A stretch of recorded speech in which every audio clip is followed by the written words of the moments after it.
بسم اللہ الرحمن الرحیم۔ آج کی زیر نظر ویڈیو میں ہم ہندو مذہب کی چند شرمناک روایات کا ذکر کریں گے۔ ناظرین، ہندوؤں میں سب سے اہم روایت یہ پائی جاتی ہے کہ یہاں لڑکی کی باقاعدہ شادی سے پہلے اس کی شادی ایک درخت کے ساتھ کر دی جاتی اور شادی کے بعد اس درخت کو کاٹ دیا جاتا، جبکہ اس رسم کو ماننے والے لوگوں کا یہ کہنا ہے کہ اس طرح لڑکی پر بری بلائیں اثر انداز نہیں ہوتی، اور اگر کوئی برا اثر ہوتا ہے تو وہ درخت کے کٹتے ہی دور ہو جاتا ہے۔ اس کے علاوہ ہندوؤں میں ایک ایسی غلیظ رسم بھی پائی جاتی ہے جس کے مطابق بدری ناتھ مندر میں ہندو مرد اور عورت اکٹھے نہاتے ہیں۔ بدری ناتھ مندر کے بارے میں ہندوؤں کا عقیدہ ہے کہ یہاں کا پانی ہر طرح کی ناپاکی کو دھو کر آدمی کو پاک کر دیتا ہے، اسی لیے یہاں ہر وقت لوگوں کی بڑی تعداد موجود ہوتی ہے جو کپڑے اتار کر اس شرمناک رسم کو ادا کرتے ہیں۔ ایسا ہی ایک مندر بھارتی ریاست اتر پردیش میں بھی موجود ہے جو راجستھان کی سرحد پر بھرے جنگلات کے علاقے میں قدرے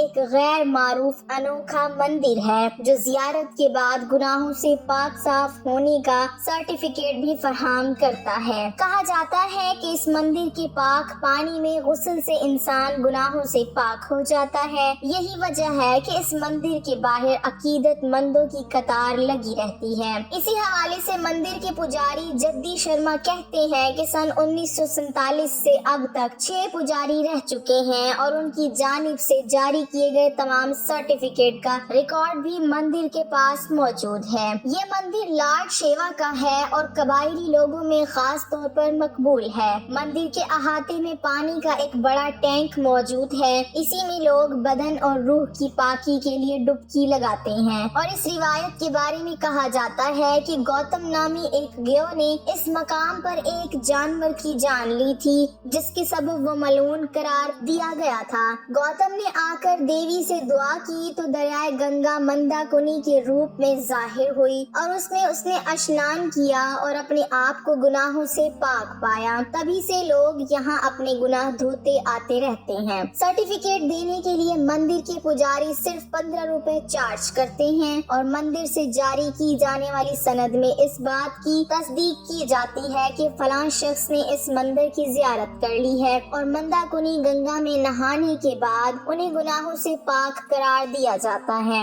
اگر ہم ہندو مذہب کی مزید رسموں کی بات کریں تو یہاں ایک ایسا قبیلہ بھی پایا جاتا ہے جہاں لڑکی کی شادی صرف ایک اکیلے مرد سے نہیں بلکہ اس کے تمام بھائیوں سے بھی کی جاتی ہے۔ یہ شمالی ہندوستان کی زمانہ قدیم کی وہ رسم ہے جو پچھلی 10 صدیوں سے چلی آ رہی ہے۔ ایسا ہی ایک خاندان راجو ورما کا ہے جو 5 بھائیوں کی اکلوتی بیوی ہے۔ ورما خاندان ریاست اتراکھنڈ کے شہر تیرادون کے دیہی علاقے میں رہتا ہے۔ 21 سالہ راجو نے خصوصی رپورٹ میں بتایا کہ وہ اپنے 5 شوہروں اور ایک 18 ماہ کے بچے کے ساتھ ایک کمرے والے گھر میں رہتی ہے۔ راجو کے 5 شوہروں میں 28 سالہ شانت ورما، شانت رام ورما، 32 سالہ بیجو ورما، 26 سالہ گوپال ورما، 21 سالہ گڈو ورما اور 19 سالہ دنیش ورما شامل ہیں۔ راجو ورما کا کہنا تھا کہ وہ شادی سے پہلے ہی جانتی تھی کہ وہ ایک ایسے گھر میں جا رہی ہے جہاں 5 بھائی اس اکیلی کے انتظار میں بیٹھے ہیں۔ راجو نے مزید یہ بھی بتایا کہ خود اس کی ماں بھی 3 بھائیوں کی مشترکہ بیوی تھی، اسی لیے ان قبائل کی خواتین کے لیے یہ سب کچھ کوئی نئی یا حیران کن بات نہیں ہے۔ ابتدائی طور پر راجو ورما کی شادی 4 سال قبل گڈو ورما کے ساتھ ہوئی تھی، جس کے بعد باری باری بیجو، شانت رام، گوپال اور دھنیش